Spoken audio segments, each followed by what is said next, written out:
Welcome back, artists! It's Maddie. Last time, Caroline introduced you to two-point perspective, where the horizon line, vanishing points, and orthogonal lines pull your eye in two directions. Today, we'll take all of that and actually draw with it.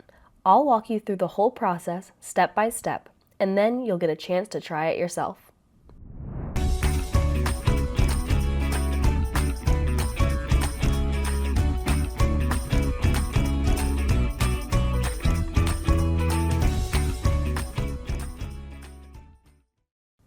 Just like with one-point perspective, I'll demonstrate how to draw simple box forms on, above, and below the horizon, but this time using two vanishing points.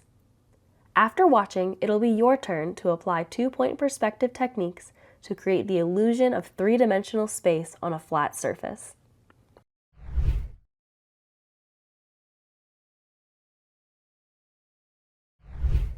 Today, I'll need a pencil, eraser, ruler, and a sheet of paper or a page in my sketchbook.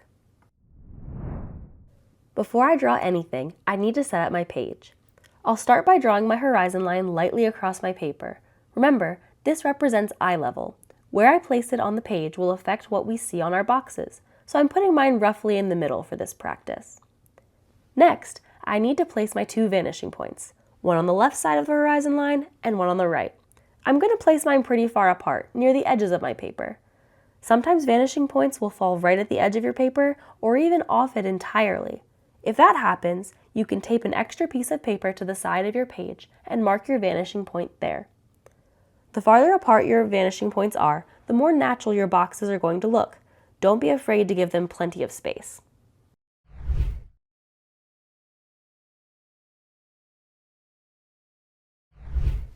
Let's start with a box sitting right on the horizon line. If a box is sitting right at eye level, which faces do you think we'll be able to see? Let's find out. I'll start with the front corner of the box, a vertical line sitting right on the horizon line so it crosses through it. This is the corner that's closest to us, the viewer.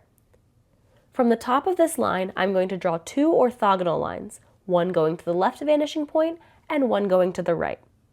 Then I'll do the same from the bottom. Now I have the basic framework of my box. Next, I'll decide how wide each side is by placing my back vertical edges, one on each side, parallel to my first vertical corner line.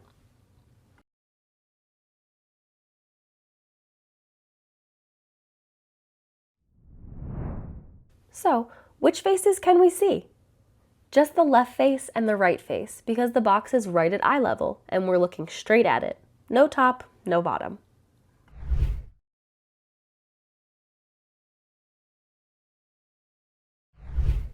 Now let's position the box above the horizon line. If the box is above eye level, we'd have to look up at it. So this time, we should see the bottom face. Let's see what that looks like. I'll start the same way with the front corner edge, this time drawn entirely above the horizon line. From the top and bottom of this edge, I'll draw my orthogonal lines out to both vanishing points, just like last time.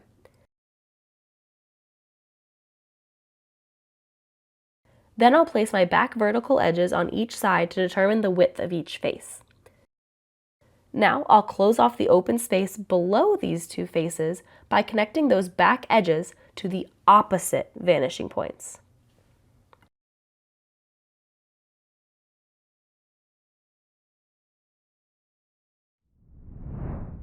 There it is, the bottom face of the box.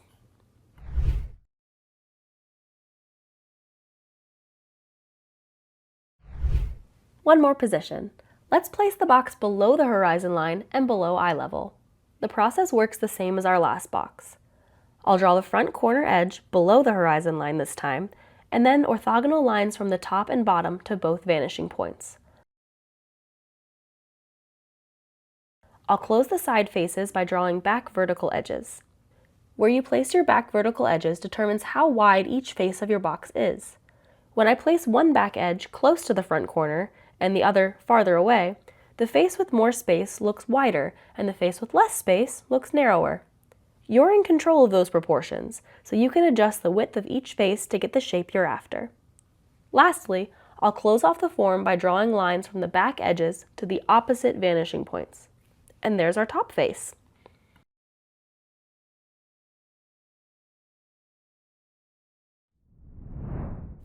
The position of your box relative to the horizon line tells you exactly which face will be visible. Above the horizon line, you see the bottom. Below the horizon line, you see the top. Right on the horizon, you see neither.